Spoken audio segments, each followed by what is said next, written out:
is joining the Go for CEO community here, where we bring you stories of startups to 25 million in revenue, sharing with you the ideal ways and also some blunders of how you've gone into business, what your ideas were, how are you doing customer experience, employee engagement, operational excellence, and really trying to go into the meats and potatoes so that our community can really grow. So thank you, Dante, for coming on board, and we'll take 30, 45 minutes, have a great conversation, and hopefully share Dante's story with Epic Mortgage and Full Court Services that he owns, and really bring you the best of the best, and follow him over the next 6-12 months, and hopefully beyond for the next few years to see where Dante goes and how he grows. So welcome to the show, Dante.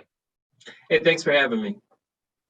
Awesome, my man. So, hey, obviously I read a little bit about Full Court Services. I was a little intrigued by just like the marketing and kind of the connections that you have with that, and then also obviously your Epic Mortgage company, it seems like more of a traditional company. But tell me a little bit about the upbringing of that, how you birthed those, and share a little bit of that backstory for now. Sure. I mean, Full Court Services started back in 2007. It was right in the kind of the heat wave of the market crashing.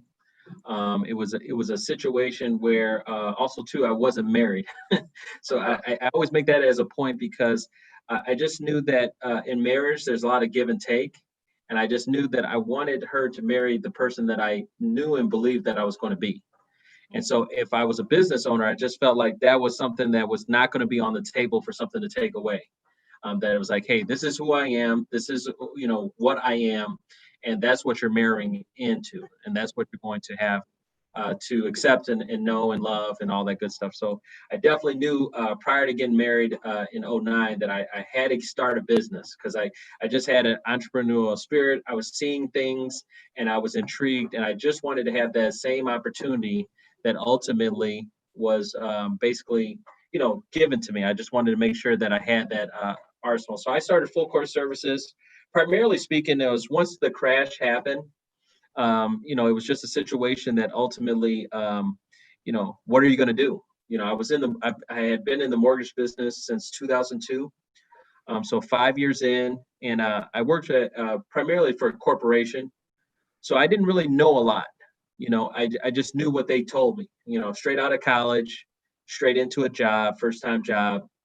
And I'm clueless. I'm clueless on the whole financial industry. I'm clueless on, just all the stuff. I'm hearing things, but I'm not really putting two and two together.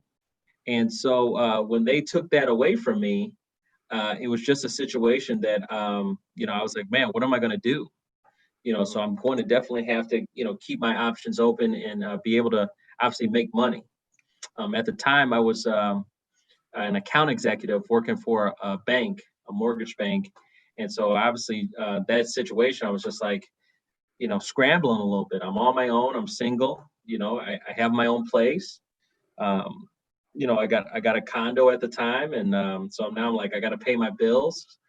So I want to stay in the mortgage, arena, but I'm feeling at the time, I don't know what bank is going to make it. I don't know who to trust.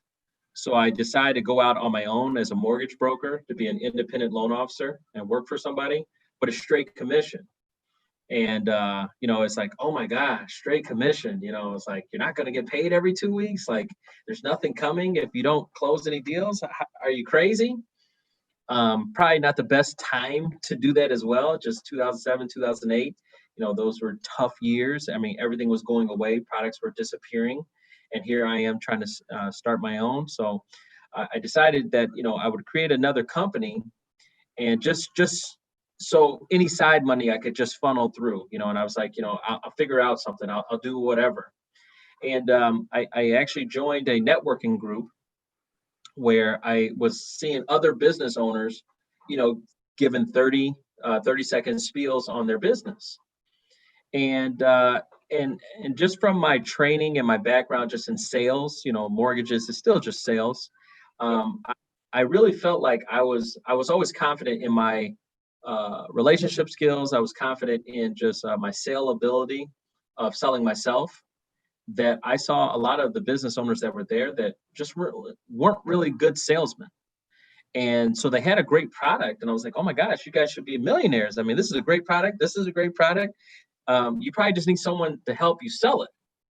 So my first initial full course services idea was just really a outsourcing of sales, like a sales organization that would outsource and help other businesses sell their product. From I've sold Xerox machines to websites to business cards, printing capabilities, construction, you name it. Just being more of a consultant and really soliciting sales in that manner, and it brought in a couple dollars. Over time, I learned that having something that's so different than what my mainstay was, because I've obviously put in obviously 5 years into the mortgage business. I had somewhat of a name or somewhat of a reputation. It's hard to be the mortgage guru and then the guy that sells you the Xerox machine. It's hard to be. Go ahead. You were actually doing the legwork, or were you putting the network together for them?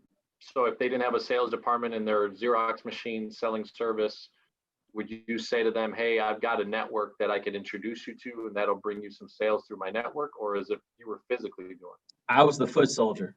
Oh, wow. Okay. You were a chameleon in different industries. 100%. 100%. It was sink or swim. It's survival of the fittest. I want to make money. I want to stay successful. I'm an entrepreneur. I don't know if my network will deliver.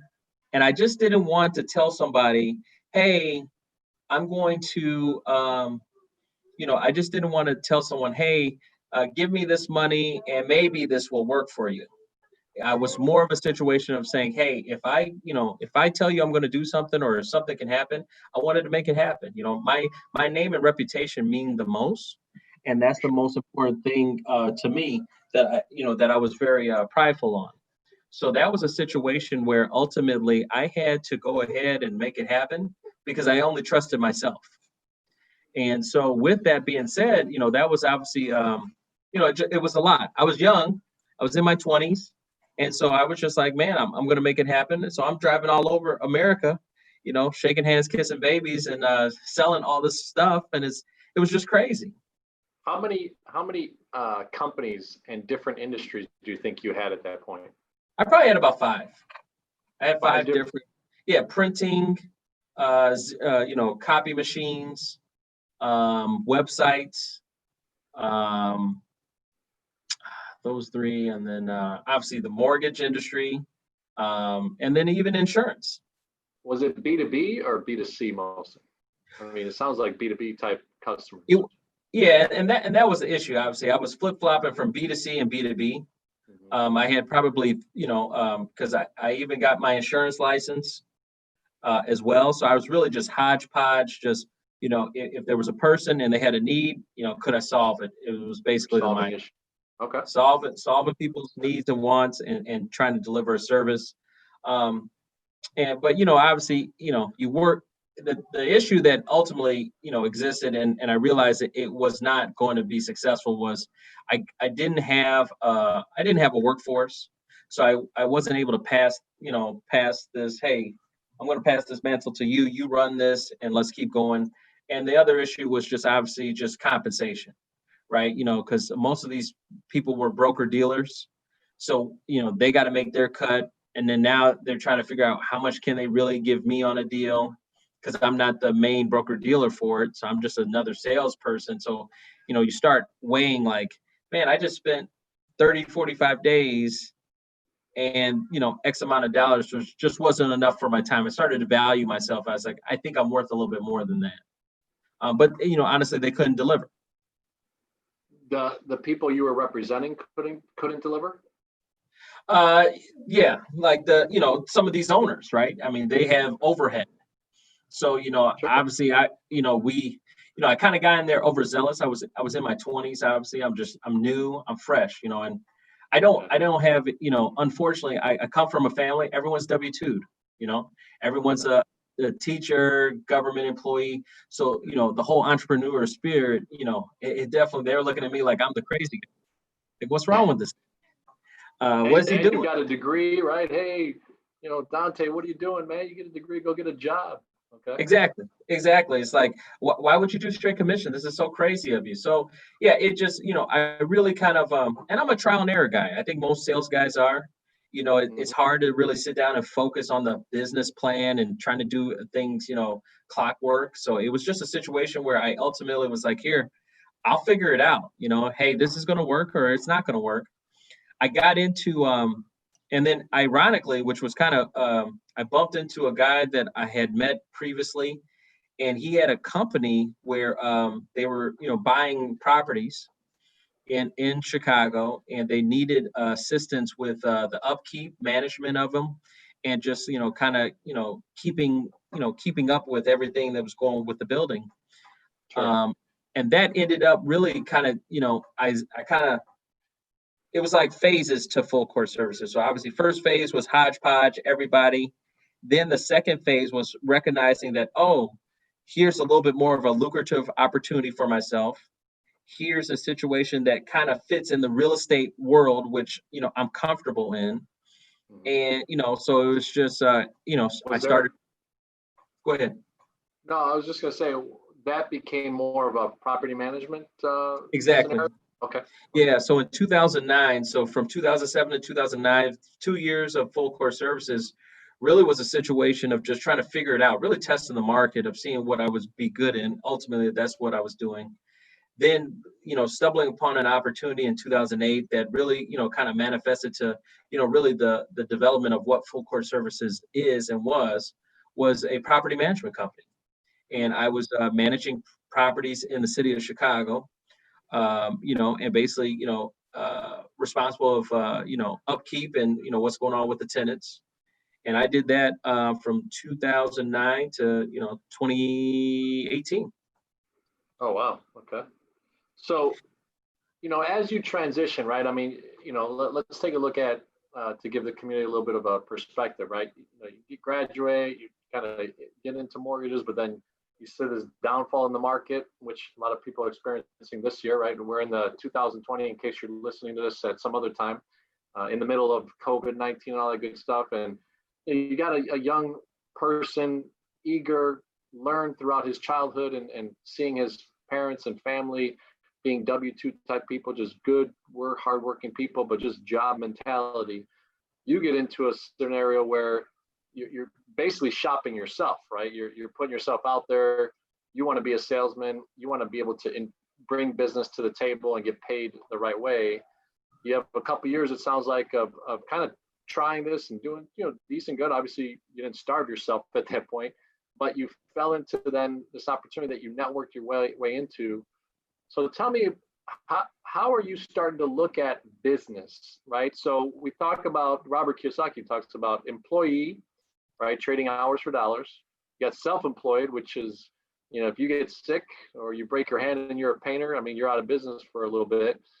So yeah, you own your own time, but it can be not as lucrative because you're trying to figure out, like you said in your story right now, what is my time worth? And then you become a business owner. Was there any point that you started to transition now in the property management? I'm assuming that did you go into a business owner mentality where now you brought in some people and started to scale, or are we still individual? We're still self-employed. It's funny because I fortunately, very fortunately, because like I said, I really had lack of education as far as being in business, and luckily from the networking, and I would encourage that greatly in my 20s. A lot of networking, a lot of going to events, shaking hands, kissing babies, just seeing what's out there. And it really wasn't. It was more exploratory. I mean, there was no agenda. I didn't really go to these meetings. I know a lot of times they say go there with a purpose. I'm going to talk to 5 people or 10 people. I didn't really have a purpose. I just wanted to see what was out there, see what other people are doing. I was curious, and just being curious allowed me to, oh, I've seen this guy before. Hey, you remember me? I know you. And, luckily, fortunately, I have a good memory, always had a good memory, know people. I remember what people say. I remember what, hey, I've seen this guy before. He looks familiar, those types of things. But it really just was, just, I bumped into Robert Kiyosaki as far as the book. Yeah. So I was able to read that. Rich Dad, Poor Dad. And, the quadrants, it it inspired me. It was like, oh wow, I see. Oh, okay. I never, I didn't. No one taught me that. I didn't know that, and but it was always like, okay. I always looked at everything as levels, kind of like a, Candy Crush. You know what I mean? It's just there's levels to, hey, I'm on this level, I'm on that level. So it's just like, I was like, hey, I'm here, and I don't know when I'm going to get here, but I want to get here. So I just didn't have.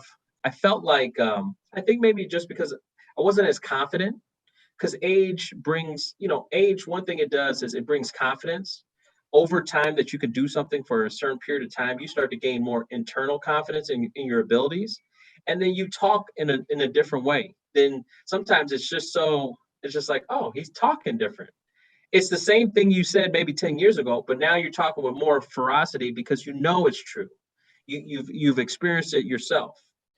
And so with that, it's just a situation that I would, like I said, I would hear a lot of things, hey, you should do this with your money, or hey, you need to be self-employed, hey, private investor, and all those things. But I didn't understand what all that really meant because I didn't have any examples per se to really like comprehend, like, oh, that's what. And then over time I would, and then it helped me obviously to where I am today.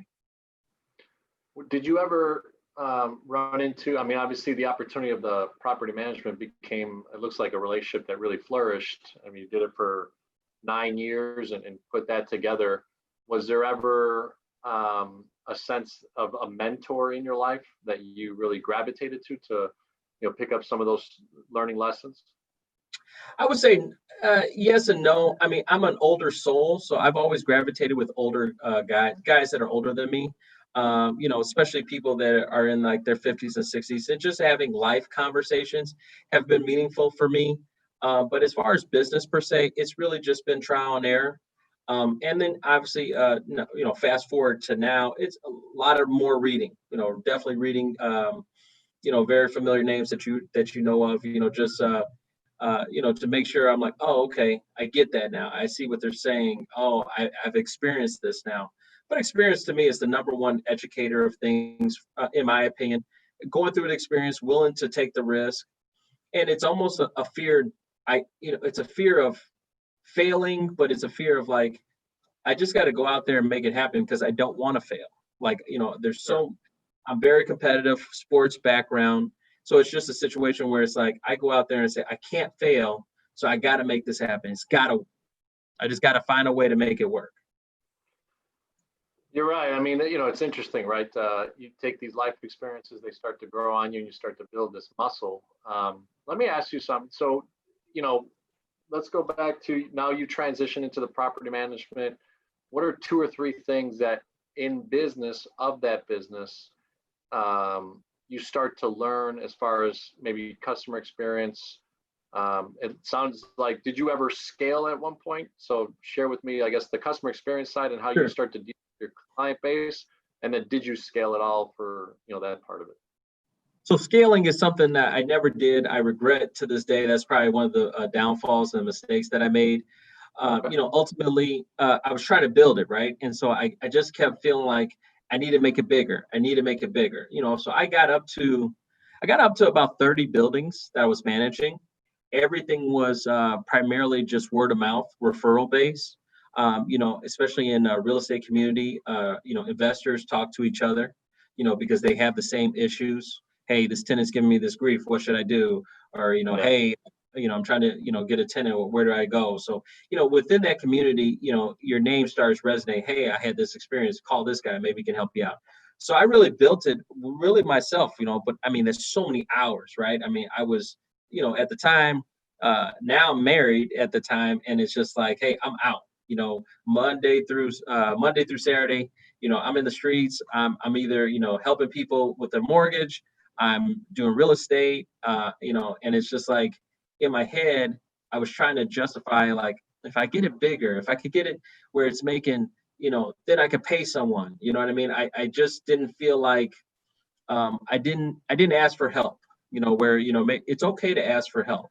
And I just never really wanted to bring someone on because I felt like I just didn't have enough money because at the time I'm still scaling another business, right? This mortgage business is a relationship business, and I'm trying to scale two businesses at the same time.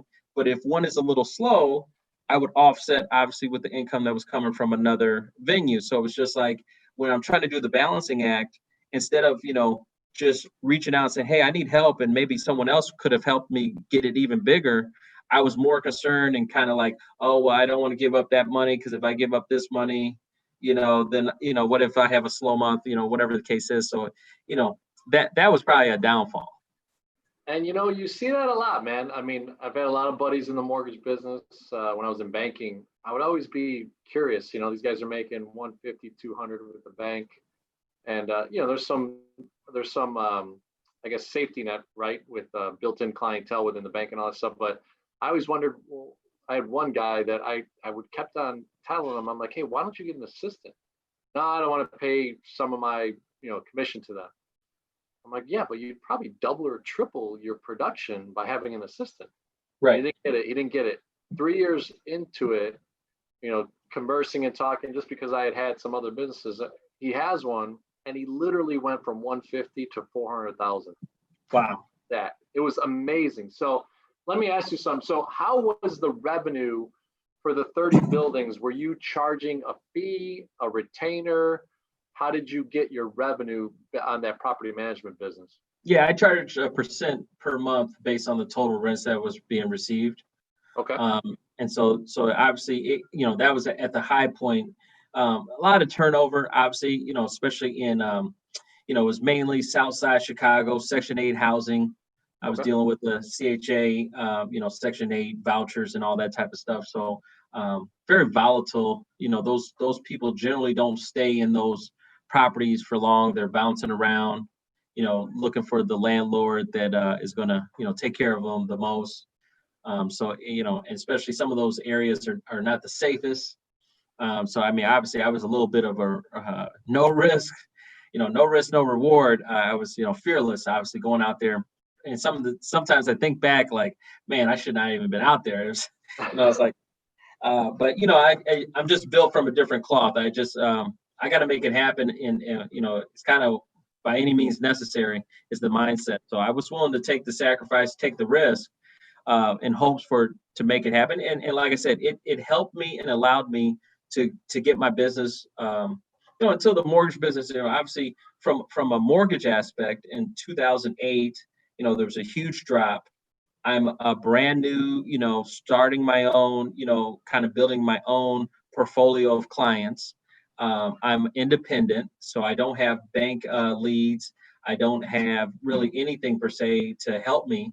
So there's a lot of times in a situation where, I'm just trying to build and I need time to allow it to build, so loan officers out there, it may take some people. No, some people are success stories. Some people are rock stars. They come out the gate and then they can establish themselves at, 70 transactions, 150,000, 150,000 right off the bat. Good for you. Hey, kudos to you. But that wasn't my path. That, it was more of a steady, step by step, growth by growth. I'm going to get there. And eventually, but I think what happened was, in a nutshell, I was diverting attention to my primary business. And that's where, I keep reading, right? I'm reading books and I get to Grant Cardone. And Grant Cardone, hey man, I got to give credit where credit's due. I mean, he's one of the first guys out there that really teaches about offense. A lot of things you read, Dave Ramsey, and a lot of just people out there are just all about defense. Defense, and that's practical and that's conservative, but it doesn't get you the leaps and bounds that you're looking for. And I needed a Grant Cardone in my life. That's awesome to hear. That's awesome to hear. So let me ask you something. I mean, you said, hey, you're growing your brand and growing kind of yourself, right? From 08, you bring on the property management. It probably stabilizes some things as far as income wise, because now you have some set things that that you're maybe going into risky areas and all that type of stuff. But it's part of your job. That's what you're doing. That's your business. Correct. What can you tell us a little bit about how you went about marketing, right? Because really growing is marketing, right? Correct. Getting your message out there. So what were 2 or 3 things that you did from '08 to, let's say, to this day that you feel has really worked in the brand of your marketing? I see some videos. I've checked out your website where you have some tutorial videos. You welcome people to call you for, like, I think there was a business owner, one video that I saw that you said, hey, if you're looking to get your credit right, give me a call. Let's have a conversation. And these are all informational videos. So I'm assuming that didn't start out that way. So what was some of your No. organic ways that you marketed?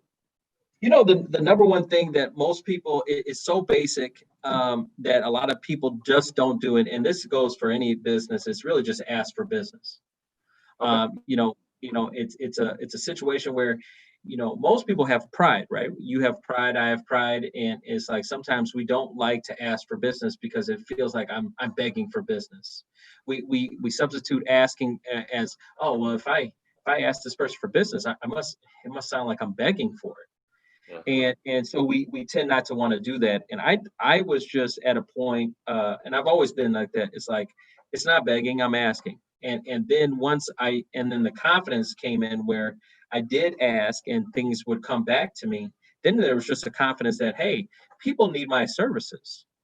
So I need to tell them about my services and see if they need assistance today or in 2 years or in 1 year, because I'm not going to go anywhere. A lot of times with, especially in Chicago, right? I mean, Chicago-based business right now, you see a lot of, everyone wants to be a millionaire, everyone wants to be the rock star, and there's a lot of people that come up here with a lot of entrepreneurial spirit.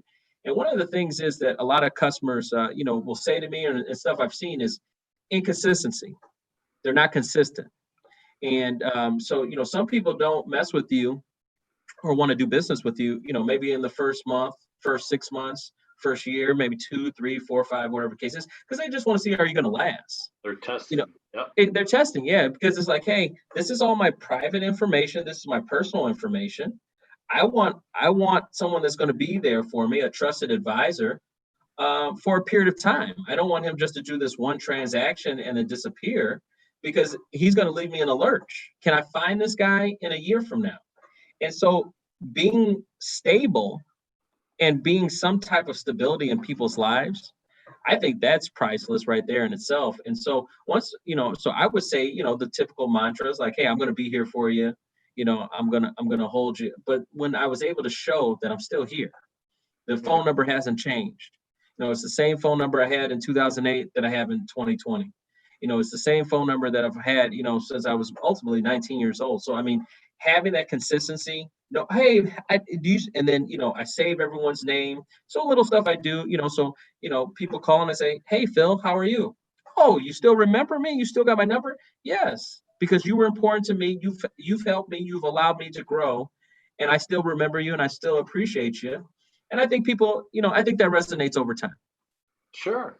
I mean, do you do anything special as far as, I know I've seen the champagne things of when someone buys a house, or the gift bags, or these things. And also I'm going to add too, are you using, and have you used throughout your existence of your business, some sort of CRM program? Are you really investing in that and trying to make sure that their birthdays, their names, their kids, maybe some ancillary things that you could send a gift to in there? So explain a little bit about that, of how you approach that. Sure. Yeah. I mean, for the mortgage business that I'm in, the 100% focus right now is the experience. I mean, for most people have bought a house, or they know someone that has bought a house. And so to some degree, it's old hat. And so we have to separate ourselves, from the pack a little bit. So there has to be that customer experience that people, have, not necessarily during the actual transaction, but it's afterwards. So yeah, there are people out there that will go ahead and do the champagne closings. I'm not really a big advocate of that, because I don't know, not all my clients drink.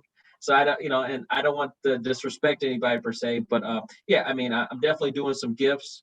I also do some giveaways, some free giveaways. I'm currently right now I'm giving away a free table. For a lot of people are doing e-learning, and a free desk. Nice. So yeah, so they're obviously, if they're part of my following, if they're part of my my little followers, on social media, they're a part of free sweepstakes giveaways. That it's just me thanking them for being a part of me liking my stuff, sharing my stuff, organically growing my stuff. I've been doing some free giveaways, and that seemed to work out. But yeah, it's all about an customer experience in the mortgage business. I'm trying to provide an experience that people will enjoy. Get the deal done. Obviously, get it done as quickly as it possibly can be, and really with less stress. So people don't really have to worry about it. Do you have some sort of percentage that you could share with us that of clients that maybe did business with you 5, 10 years ago and now did business again? Yeah, I'd probably say clients, repeat clients. I would probably say 20%. 20% of my business is based on repeat clients. Awesome. I've helped them purchase. Now they want to refinance. That basically is almost a month-to-month situation. I always have someone. I know yesterday I got a call from a lady that I closed. Her sister now wants to buy. You know what I mean? So client referrals are huge. I think in the real estate format, I mean, primarily speaking, or in the mortgage business, I would say, obviously, business partners, business relationships. So whether it's financial advisors, whether it's homeowners, insurance agents, realtors, obviously, real estate attorneys as such. Those are our business partners. Those are guys on a regular basis that can give us some. I've even seen hair salon people that work at a hair salon. They're talking with people. Bartenders. Yeah, bartenders are great Yeah, too. man, they know everybody. They do, and they know everyone's problems because everyone's drinking their Yeah, sours away, and they I say, "Hey, you need bartended to." for many years. Yeah, hey, you need to call this guy, for a lower rate, man. You won't feel like that anymore. But yeah, no, so they've been great partners and business relationships, but yeah, customer referrals and just repeat clients have been a major part of my growth. So tell me, you go through this evolution, right? You're this young guy, 24 years old, trying to find yourself, trying to break through the kind of the paradigm shift of being an employee to an entrepreneur. Yep. And you put in 5, 10 years now. You've got the property management, you've got the mortgage growing. Have we scaled yet? Are you at scale now? Epic Mortgage is your baby, and you've grown a great brand behind it and who you are. Tell me a little bit about, only because I don't know, have you scaled that side? Meaning, do you have other mortgage brokers, and is there a story behind that? Or if you haven't scaled, what are some of the reasons why you still haven't gone that route? Maybe for your own reasons. Yeah, I think so basically, what I had to do was I had to really, it's there's so much noise at the same time as you're hearing all these things that are out there in the world. There's a lot of noise at the same time, and you really have to focus in on you and as a person, as what do you want to be when you grow up. And I needed to have that conversation with myself. I kind of, it's like, yeah, of course I want to be an entrepreneur. I want to be successful. I want to be a business guy. But what am I good at? What do I need to focus? And it's kind of a focus, right? The acronym. I'm big on acronyms. Follow one course until success. And I had to focus on, hey, let me just focus on one thing. Let me be very successful at this, and then I can branch off to do other things. So I had to make that decision. That was about 2 years ago, where I made the decision that, hey, property management is cool, but hey, this mortgage business, this is growing, and this is growing at a pace that I can really make some things happen. I need to put all my attention there and really just kind of hone in on this one thing and let it grow. So, like I said, I dabbled with insurance. I dabbled even with investments. I dabbled with the property management. But it's like when I had to look at it, when I had to have that reality, that reality check that we all have to have with ourselves. And you look at what is coming in. It's kind of like the state of Missouri. Show me, right? The show me state. And it's like, okay, I got this coming in from here, this from there, blah, blah, blah. And once I saw it, and then I said, okay, is there anyone, that can maybe take this on for me, and I could maybe be a private investor or a silent partner? And at the time, I just didn't have anybody. I didn't have anybody that I felt confident that, the same performance that I've been doing over these 9 years, that I could pass this on, and I wouldn't get the phone calls of like, hey, what the heck is going on? This guy's not doing this. I didn't want that. I wanted people to know that, hey, you're going to get the same amount of service. So once I didn't have anybody at the time, I really just had to consolidate. And it was a tough decision, but I said, hey, I got to focus on the mortgage That's what I got to do. And then when I focused on the mortgage, I really just saw me grow exponentially. And I scaling is a muscle. I think it's a muscle in recruiting. And, I think at the same time, I haven't been the best recruiter in America. But I would say that I just want to be organic about it. I want to get right people. And I guess I'm willing to play the long game instead of the short game. Of course, grab a couple people, right away because they're like, oh man, I'm going to go with you. But I want to find the right people that are going to fit. And I just think my brand, focusing everything towards me, knowing this is how I do business, this is what Epic Mortgage is going to bring to the table. And over time, maybe, obviously once the pandemic kind of, disappears or whatever it's going to do, I'll go. I think my focus is more on younger people, maybe kids from college, kids, right out of per se high school, even, job fairs, that type of thing, and having them grow up in the business, and create some type of mentorship that way. Sometimes people from other companies just have bad, Habits. bad habits, yeah, and just and it's just or they're stuck doing it a certain way. And I just think, especially as I say here in my office, there's an epic way, right? And I'm trying to do everything the epic way. It's not a Dante way; it's an epic way. So I just think right now my focus is just trying to be the best I can be. I don't feel like I've hit my full potential, because one of the things, and this goes out to any young entrepreneur out there, especially if you have a background like mine, W-2 employee parents, and no fault of their own, but it's just thinking big. That was probably one of my weak points is I never, you're so practical at times. You're like, it's almost pragmatic. It's like, thinking big is almost like, oh, that's crazy. But thinking big allows you to start, what if I can, and what does that look like? And what do we need to do to get there? And now my mind, listening to podcasts, reading books with successful business guys, Patrick Bet David is someone I've been reading right now. And that mindset is just thinking bigger than I've ever thought before. And now and it's so funny, I'm going to eclipse one of my goals that I set forth for myself probably 5 years ago in the mortgage business this year. And I've already adjusted my mind to something even bigger. I've already, what I mean? And it's like, now with that being said, it's like, let me be be the best me I can be. I like the coach of the Bears, right? On his little play chart, he says, be you. I want to be the best me. And I just feel like that may intrigue some people to say, hey, let me see what Epic can do for me. And I know the value will be here. No, look, everybody's got a pursuit in a different way, right? I'm a big proponent of scaling, only because I feel like there is that untapped potential that sometimes doesn't get flourished, right? Until you scale, until you bring on different talent, stuff like that. But it is interesting to hear, was there anything throughout, so let me change the question. Are there some systems that you've already kind of put in the background that that if the right people come and you feel that connection to Epic and the brand that you're building, that you'd be willing to take that chance over the next, few years?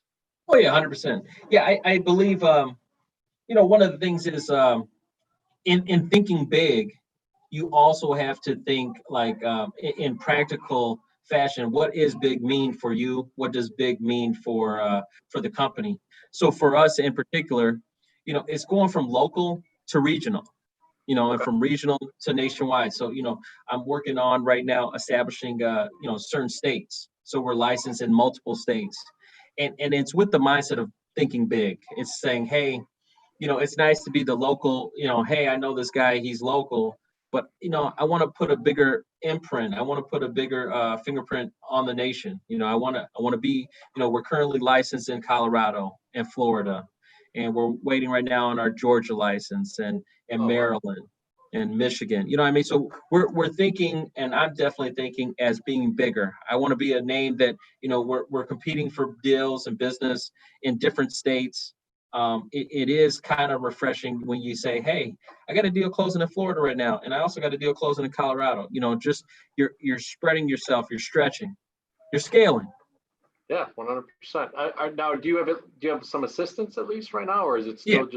Yeah. Or is No, your no. wife helping you, or?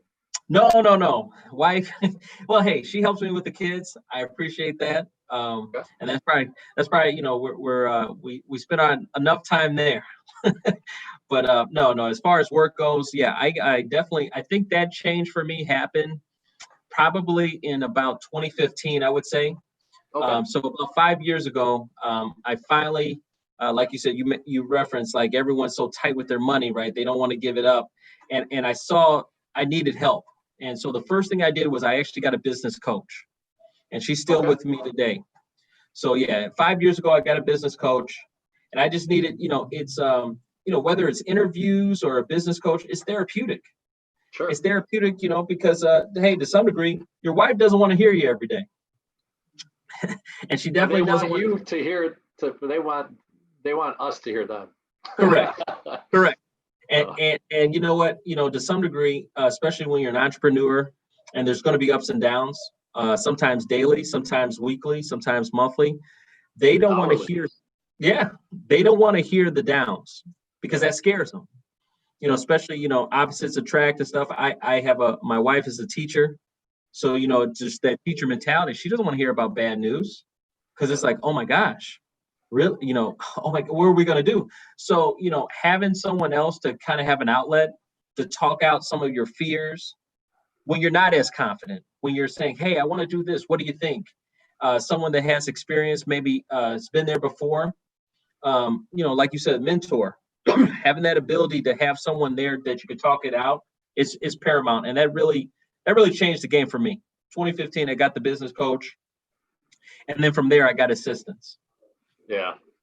And it's interesting, right? A lot of people, scale means investment.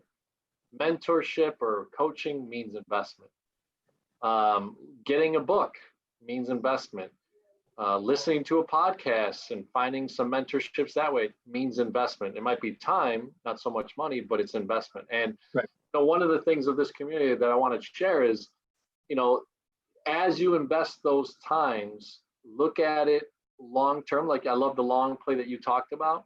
I'll give an example. Some of the financial guys that I teach, it may take 15, 20 hours when you think about, I meet someone at a networking event, I text them, we'll go have a cup of coffee, I call them again, I follow up, I meet with them again, I collect some data, I go and do my research, I come back, I propose, I build some rapport, I go get a beer, and then I come back, I try to close again, blah, blah, blah, right? But then in certain industries, you could spend that type of time and still make $250 an hour, $300 an hour, $500 an hour. Now, granted, you got to choose the right industries, because some other industries, you may be making like $5 an hour if you take a look at all the time that you spent with someone. But my point is investing in yourself and having that go for CEO mindset. Like if you think about the things that you're doing, I love Uncle G because he talks about, look, you're kind of selfish if you're not growing. You're selfish if you don't think Epic can be nationwide. Why is Guaranteed Rate? Why does Guaranteed Rate? Why could they have that brand and not Epic, right? So I love that you're sharing that, and it's really cool that you're willing to kind of talk about it through, talk through it. Having an assistant now has kind of doubled up your time effort, right? You're investing in him or her at this point. Having them do kind of the $15, $20 an hour work, which is not bad work. You're actually employing someone, but now you're getting to make that $250, $300 work by doing some other things, right? And expanding. So that's really cool. I love that. Let me ask you versus who you were 5, 10 years ago. What are 2 or 3 things that you could share with the community here of why you're thinking now differently as a business owner? It's a good question. I would say I'm thinking bigger. 2, 3 years ago, even 5 years ago, I wasn't thinking as big as I am now. Probably another difference is I'm confident, more confident, just more conviction. I've seen it work. Obviously, as we're talking today, I'm 1 year in as a business owner of Epic Mortgage. So it's like, it's and probably a third one I'll give you in a second. But I wanted to say there's a couple things that just for people out there, um, every challenge is like a mountain, and when you climb the mountain and you put your hands up, it's like it's a great feeling for you, but life is still going on. And then when you get on top of the mountain and you look, there's thousands of mountains out there, and it's all about what is the next mountain you want to climb, what is the next challenge that you want to conquer, what's the next challenge that you want to do. And so that's like that's the reality. That's the reality, is that you have to give yourself challenge. You only get one life, and you want to maximize every opportunity, and you just want to climb different mountains. And if this mountain's a little too steep for you today, then go to the next mountain, climb this one, and then maybe go back to it, because you're going to learn something. You're going to gain a new muscle that will hopefully help you on the next mountain. I think the third thing ultimately is I just realized just the power, like, you have to know about you. I'm just a big person on understanding yourself, your capabilities, your strengths, your weaknesses. And that was my situation. I just didn't, 3 to 5 years ago, I didn't really know myself 100%. I didn't know what I was capable of, and what was I willing to sacrifice, and what, and I think I would probably say kids, having kids helped me, because now I feel like I'm a role model, whether I like it or not. And I have to deliver, and I want them when they're old enough. I got a boy and a daughter, and 6 and 4. So it's like, hey, 10 years from now, where do they see us? Where do they see daddy? What is he doing? And do I inspire them to maybe, do I make a difference in their life? And they don't have to be daddy. They don't have to do what I do. But if I, put an imprint in their life, it's just, so I think probably 5 years ago, and going back 6 years, having kids, really changed just my mindset. There is just no goofing around. It's a laser focus. And like I said, I just had to learn. I had to learn kind of on my own. And so, for all those people out there that if you didn't have the mom or dad that was self-employed or had their own business, like, you can do it. I wish YouTube was out there when I was 9, because I probably would have, figured it out quicker. But, there's great guys out there. Obviously the Gary V's, the Uncle G's, Ty Lopez, the Patrick Bet Davids out there. I mean, you can just listen to their stuff. The Dante Roysters. Yeah, I'm out there. But yeah, I mean, obviously those are the guys I'm listening to. Those are the guys I'm picking their brain. I'm learning.